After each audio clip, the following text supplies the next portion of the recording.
Hello, everyone. This is Adnan. Welcome to Chemistry with Adnan. In this lesson, we will be talking about molecular orbital theory. And molecular orbital theory, it is a bit different than other theories of chemical bonding because it respects the dual nature of electron. It recognizes the dual nature of electron, and it incorporates that quality of electron. Uh, Molecular orbital theory basically talks about the formation of molecules, at how different molecules they form, and it can be applied to covalent molecules. So here we will be applying it to homonuclear diatomic molecules. Homonuclear Homonuclear means, homo means same, nuclear means same atoms. So homonuclear di means two diatomic molecules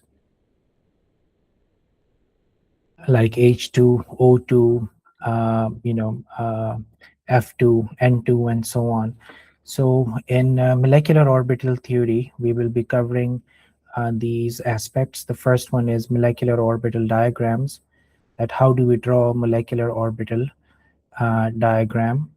And the next one will be molecular orbital electron configuration.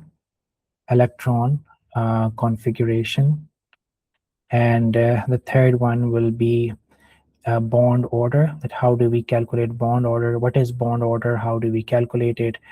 And then diamagnetic, magnetic, and paramagnetic properties of molecules. Paramagnetic properties. So what is molecular orbital? So when two atoms, let's take a look at formation of hydrogen. Let's apply this theory on the formation of hydrogen molecule. And while we apply this on the formation of H2, we will try to understand that what molecular orbital theory is all about. So here we have two hydrogen atoms. So I'm writing the electron configuration for hydrogen A, 1s1, and hydrogen B, 1s1. Since there is only one electron in a hydrogen atom, so that's why the electron configuration will be 1s1. And since we have two, like H2, we have two hydrogen atoms, that's why I'm denoting one with A and the other one with B. So now let's say that these atoms, they are far from each other, and they start, uh, they approach each other and they get attracted by the nucleus of the other atom.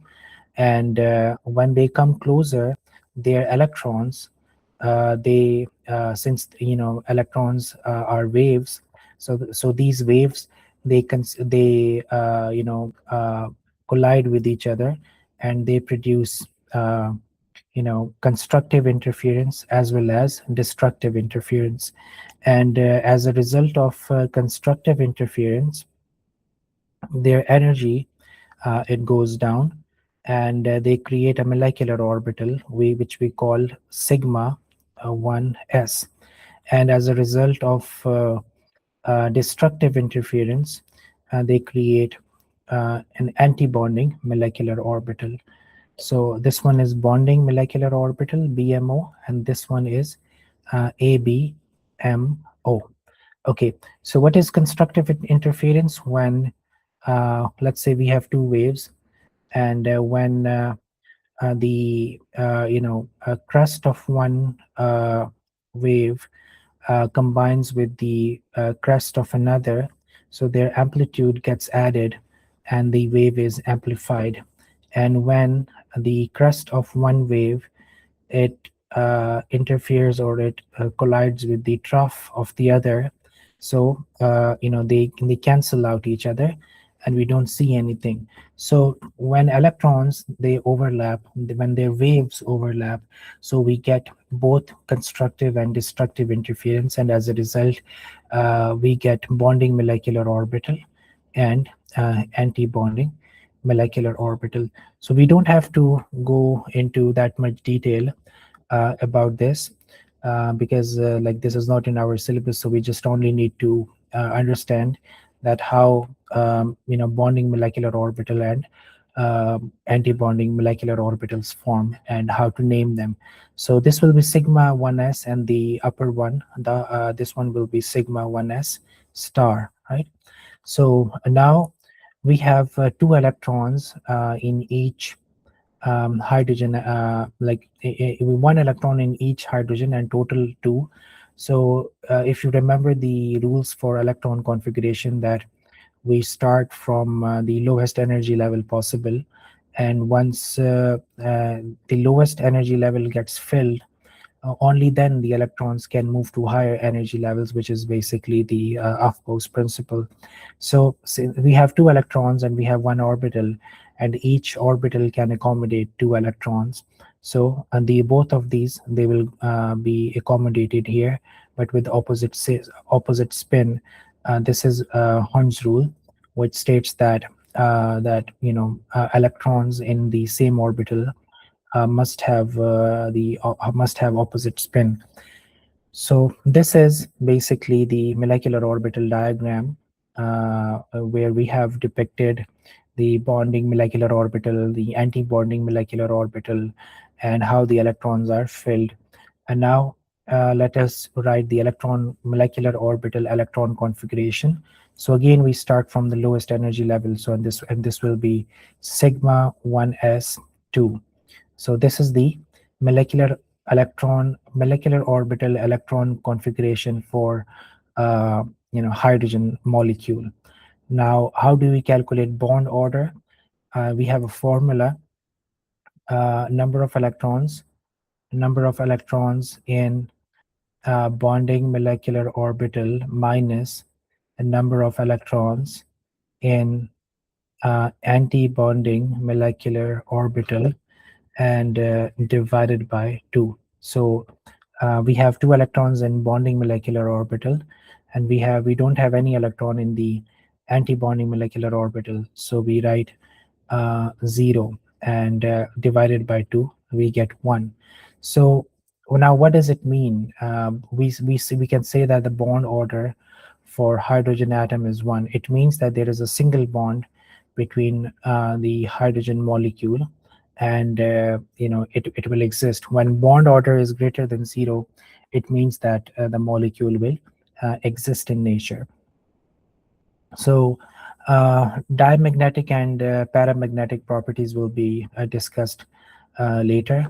So like this is diamagnetic because let me just explain it here. This is diamagnetic because we have paired electrons in this molecular orbital, and by diamagnetic I mean that this molecule will be deflected, will be pushed away by the magnetic field.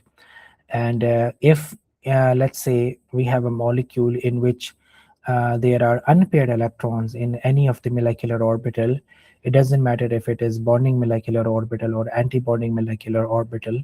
So in that case it will be paramagnetic, which will be attracted to the magnetic field. So this is how diamagnetic and paramagnetic are defined.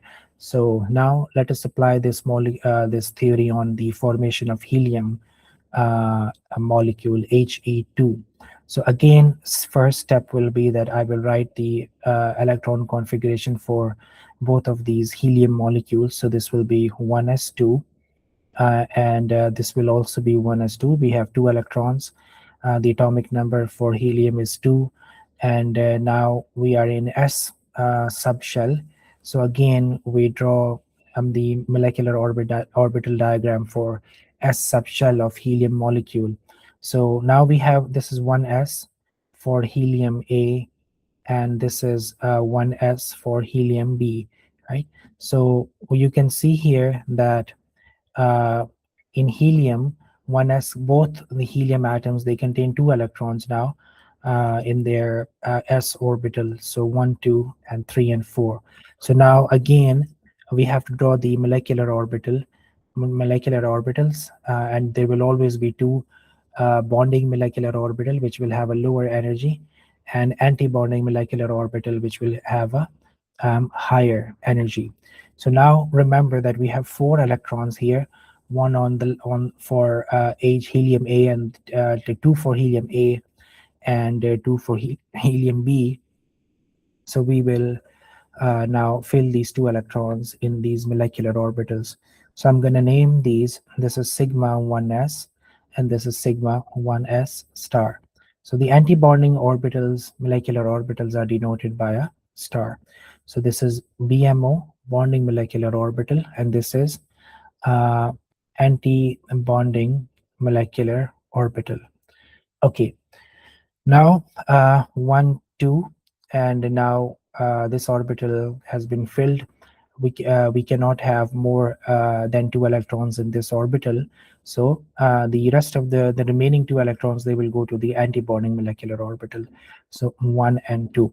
So you see we had 4 electrons, and we filled these 4 electrons into their molecular orbitals while respecting the rules for electron configuration. We started filling these from the lowest energy level with the opposite spins. Okay, so this is the molecular orbital diagram for helium. Now you can pause this video here and write down the electron configuration and calculate its bond order. So let me calculate it now. Electron configuration will be sigma 1s 2 and sigma 1s 2 star. Yeah, so this is the electron configuration for helium molecule. Now let us calculate the bond order. So we have 2 in bonding molecular orbital minus 2 in from the anti-bonding molecular orbital, divided by 2, we get 0. So helium 2, it doesn't exist. It makes sense because helium, the outermost shell, is already complete, and it doesn't need to share electrons or to react, right? So it is a noble gas, and they don't react. So there is an exception. Helium does exist, but it is one of the weakest bonds known. So like, we cannot say that it doesn't exist. It does, but but it doesn't mean that this theory is incorrect. It means that there is no appreciable interaction between these 2 atoms. Okay, so now we move on to another one. So let us apply molecular orbital theory now on boron. Okay, so B2. So for boron, we have the electron configuration, and the atomic number is 5. So boron A and boron B. So boron A, it will be 1s2, 2s2, 2p1. And for boron B, it will also be the same, 1s2, 2s2, 2p1. Okay, so now remember that we draw molecular orbital diagrams for each subshell separately. So since we have 3 subshells here, 1s, 2s, and 2p, so it means that there will be 3 separate molecular orbital diagrams for B2. So let me draw it for you. This will be, let's start from 1s. So 2, this is boron A, and this is boron B. This is 1s, this is also 1s, 2 electrons here, 2 electrons here. This is bonding molecular orbital, this is anti-bonding molecular orbital. So this is sigma 1s, this is sigma 1s star. So 4 electrons, 2 on this side, 2 on this side. So 1, 2, 3, and 4. So this is for 1s. Now the same we will draw for 2s, but instead of writing 1s here and sigma 1s, we will write 2s and sigma 2s and sigma 2s star. So 2 electrons here. This is Ba 2s. This is boron B, and 2s. We have 2 electrons here as well. So again, uh, for sigma 2s, 2 electrons will be here, and for sigma 2s star, 2 electrons will be in the antibonding molecular orbital. So let me label this BABMO. This is ABMO. This is BMO, and this is ABMO. Okay, so now let's talk about P. So before jumping to P subshell, let us take a look that why what is sigma and pi bond. So sigma bond is basically when orbitals, they physically overlap, head-on overlap each other, when they can touch each other, when like this, right? So and pi bonds are when, let's say, we have a P subshell, so which looks, it has a dumbbell shape, so it looks something like this: px, let's say py, pz. It has a P subshell has 3 orbitals, so this will be px of another atom, py, and pz. So here you can see that when these two atoms, they will approach each other, so you can see that only X can overlap, right? And and these atoms, they cannot come closer than this point, because then the nuclei and the electrons, they will start repelling each other. So since the orientation of y and z orbitals, it is different, so and since the molecules, they cannot come closer than this point, so now it means that only a physical overlap can occur between px and px, which are facing each other, and y and y, they will be attracting each other from a distance, right? And similarly, z and z, they will also be attracting each other from a distance. So this is basically sideways overlap, and this is a pi bond, right? So since we have one sigma, this will be sigma, where the orbitals are physically overlapping each other, so this will be a sigma bond. So it means that P subshell can make one sigma and 2 pi, right? So this y will also be pi, and z will also be pi, because y and z, they cannot touch each other, and since x and x, they can touch, so it's a sigma. Okay, so now with this concept, I think we are ready to draw the molecular orbital diagram for P subshell. So Px, Py, Pz for one boron, this is boron A, and for boron B, this will be X, Y, and Z. So we have 1 electron in each, so we can put it anywhere. So when they overlap, so this will be a bonding orbital, and let me just quickly cross check whether like, because there is a condition here that when they flip, when we go higher than 8, like 7, atomic number 7, the molecular orbitals split, and their orientation becomes a bit different. So let me just quickly cross check this.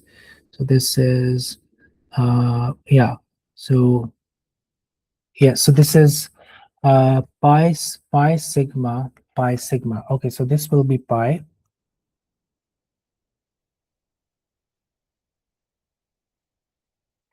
So let's call this 2py, pi 2py, and this is pi 2pz, and sigma will be here, a higher in energy, sigma 2px, right? And similarly, there will be pi, and then we will have a sigma. Okay, so this is pi 2py star, and this is pi 2p z star, and this is sigma 2p x star, right? So this is the molecular orbital diagram for p subshell for lower than atomic number 8, because when we cross nitrogen, so this orientation, this side of the orbitals, it will flip, and instead of pi sigma, sigma will be on a lower energy level and pi will be on a higher energy level. So this will become, instead of pi sigma, it will become sigma pi sigma. This side remains the same, only this one will get flipped when we will draw it for oxygen molecule. So now let us fill these electrons, and we have one on each side, so there will be two. So one will be filled here, in 2p pi 2py, and the other one will be filled in pi 2pz, because these are orbitals, and Hund's rule is being applied here, that the electrons, they want to be they don't want to be paired, they want to remain single, and because they are more stable when they are single. So if space is available, so electrons must occupy these orbitals singly, right? So this is, now you can see that, and these are unpaired electrons, and boron 2 will be paramagnetic, p2 will be paramagnetic. Why? Because we have two unpaired electrons in the orbitals of boron B2 molecule. Okay, so if there is any question, leave it in the comments below. Now we move on to another molecule. So let us draw it for nitrogen, and then for hydrogen, for oxygen molecule, and after that we will apply it on some of the for ions. So for nitrogen, again, the atomic number is 7. So we will write the electron configuration: 1s2, 2s2, 2p3, and this is nitrogen A. Let's call this nitrogen A. And for nitrogen B, it will be the same: 1s2, 2s2, 2p3. So now I will be drawing only for the p orbital, p subshell. So px, py, pz, and px, py, pz, and or there's no need to define these, just draw 3 stations, and yeah, just remember that since this is atomic number 7, which is less than 8, so we will follow this pattern. It will be pi, and then sigma, and then pi, and sigma. Okay, so now we need to fill our electrons. So we have 3 electrons here. So if I draw the electron configuration for nitrogen like this, so this is 1s2. So I will have 2 electrons here in the first subshell. 2s2, I will have 2 electrons here. And if I draw 2p, so we know that we have 3 orbitals in p subshell. So these 3 electrons, they will be, they will have occupied the orbitals singly, right, like this. So I'm going to write 1, 2, and 3, and then 1, 2, and 3. So this is nitrogen A, and that's nitrogen B, and this is 2p, and this is 2p. Okay, so I'm gonna you can label this 2px, or 2pz, 2py, 2px, and 2px, 2py, and 2pz. Okay, so we have 6 electrons now, and we have 3 on this side and 3 on this side. So there should be 6 electrons in these molecular orbitals. So again, let's label these. This will be 2py, this is 2pz, this is 2px sigma, right? These are pi 2py, pi 2pz, this is sigma 2px, and this is now the antibonding molecular orbital. This is BMO, that's AB, these are ABMOs, and here we will have pi 2py star, pi 2pz star, and sigma 2px star, right? Okay, so our orbitals are molecular orbitals are labeled now, so we can fill these electrons. So remember, of Bose principle, start filling from the lowest energy level, which is this, and we should respect Hund's rule as well. Electrons must be filled singly before they start pairing up. So 1, 2, now we have filled these singly. Now we are pairing them up. So 2 and 3 out of 6, we have filled 4 electrons, 1, 2, and 3, 4. Now only 2 are remaining, so they will go here, like 5 and 6. What students do, they think that once they have filled the pi 2py orbital, so they should go to pi 2py star orbital, which is incorrect, right? Imagine filling a glass of water. So let's say this is the lowest energy level and that's the highest energy level. So when you pour water in this glass, what happens to water? This glass it starts filling from the lowest point, and gradually water flows up until it reaches the very edge.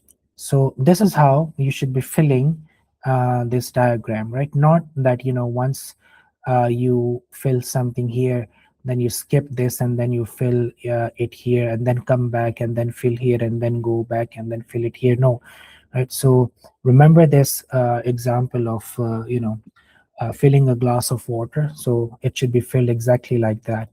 So yeah, so 6 electrons, we have filled 6 electrons, and now what will be the molecular orbital electron configuration? It will be we have to start from 1s, right? So which the diagrams which I didn't draw, so it will be sigma 1s2, sigma 1s2 star, and then sigma 2s, yes, sigma 2s 2, and then sigma 2s2 star, and then we will have pi 2py2 equals to pi 2p z2. Why we have an equal sign between pi 2py and pi 2pz? Because these are of the same energy level, right? They are facing each other, so that is why we write this equal sign. And now after pi 2p z2, we go to sigma 2p x2, right? So this is the molecular orbital diagram for nitrogen molecule, and you can calculate the bond order.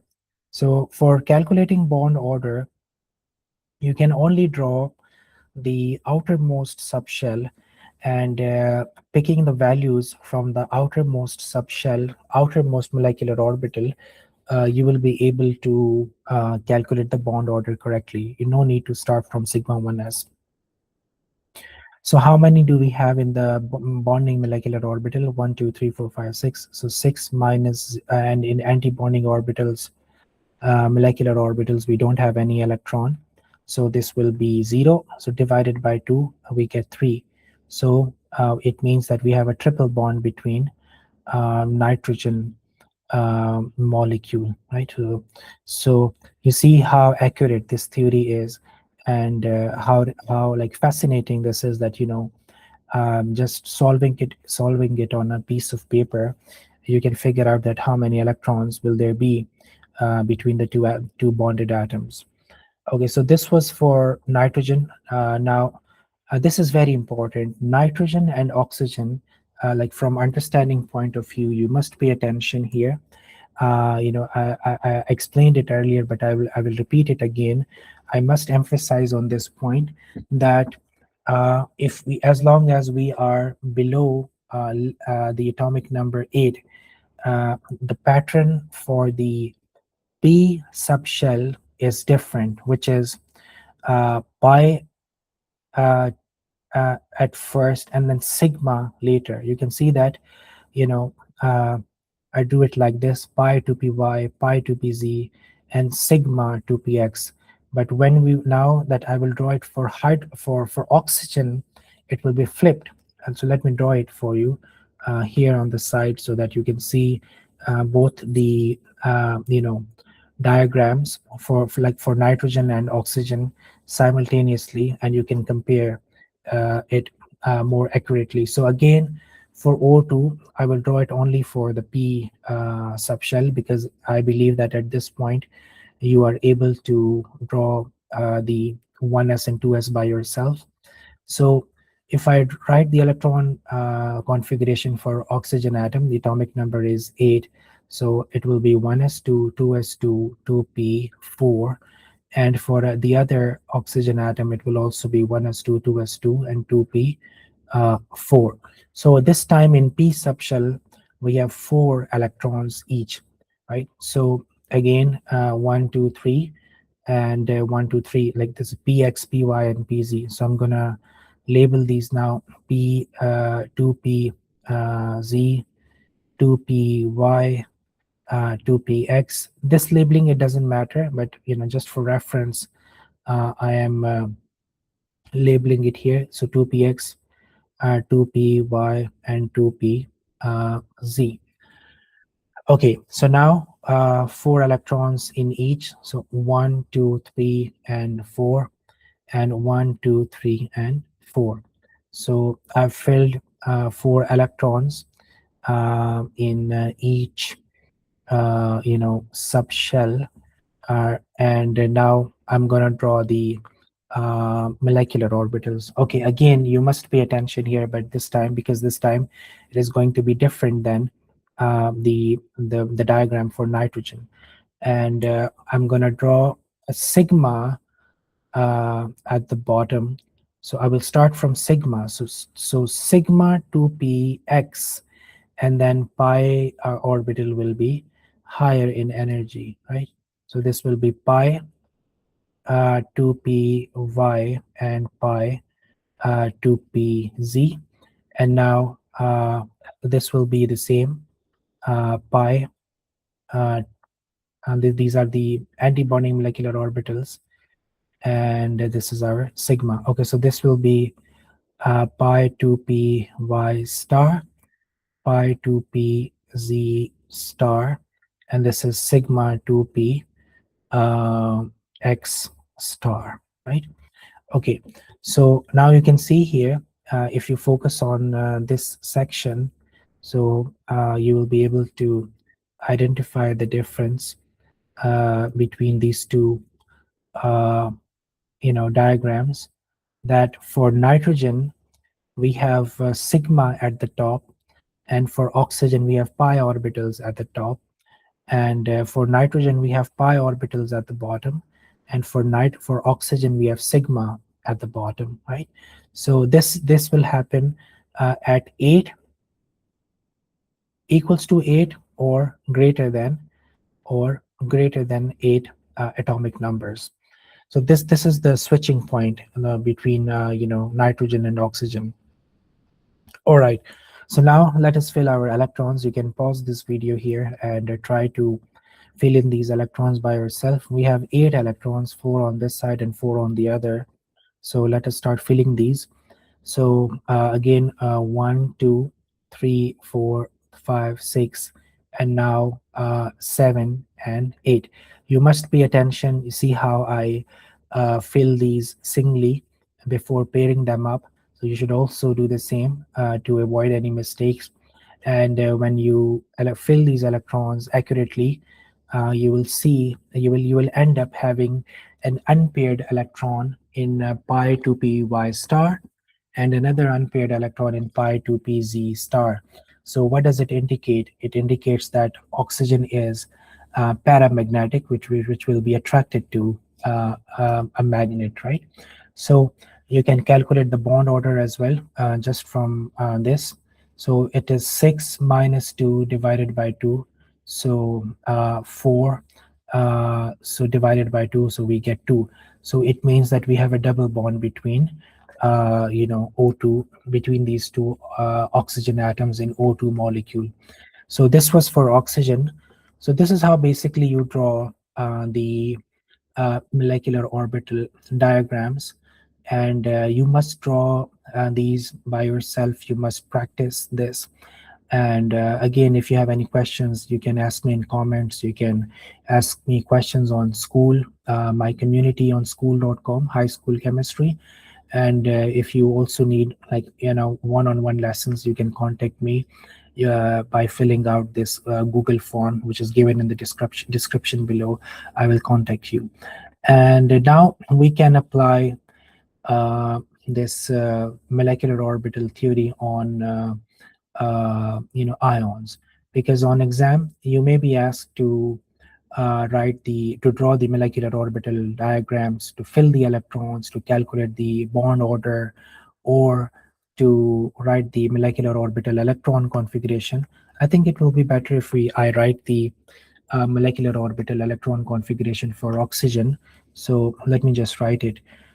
So again, I will start from the beginning, from 1. So this will be sigma 1s2, sigma 1s2 star, and then now sigma 2s2, sigma 2s2 star, and now yeah, this is it will be different, right?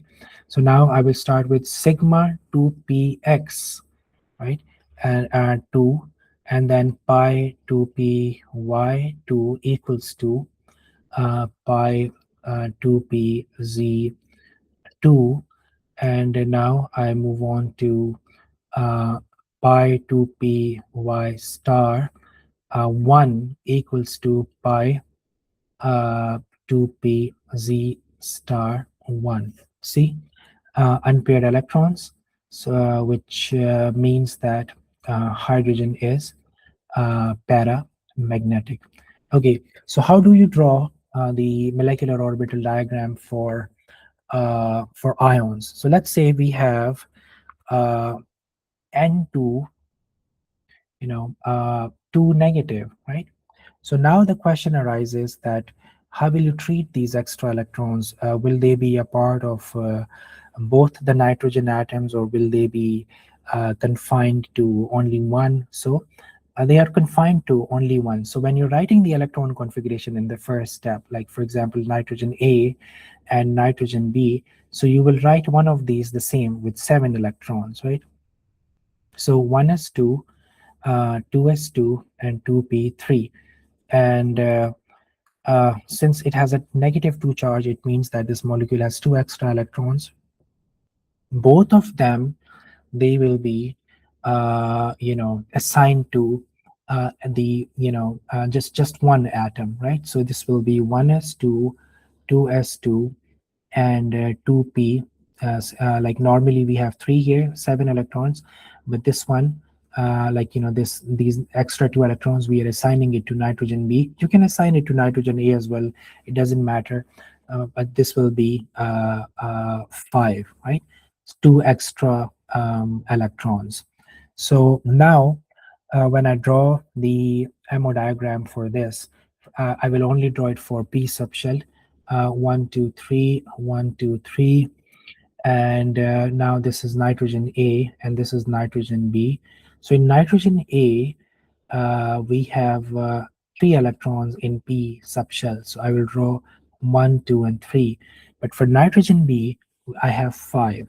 So this will be 1, 2, 3, 4, and 5. So again, you draw the molecular orbital, but keeping that in mind that this is less than 8.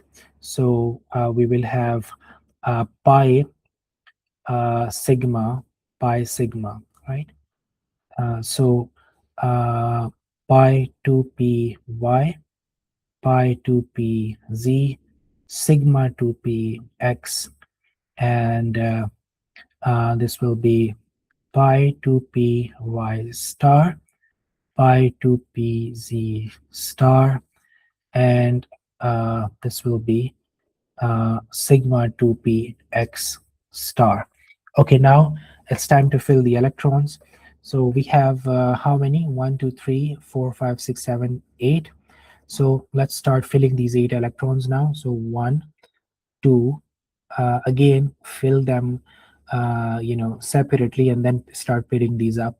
So 1, 2, so 1, 2, 3, 4, 5, 6, 7, 8. Okay, 1, 2, 3, 4. Okay, so 5, 6, 7, and 8. Yeah, so that is it.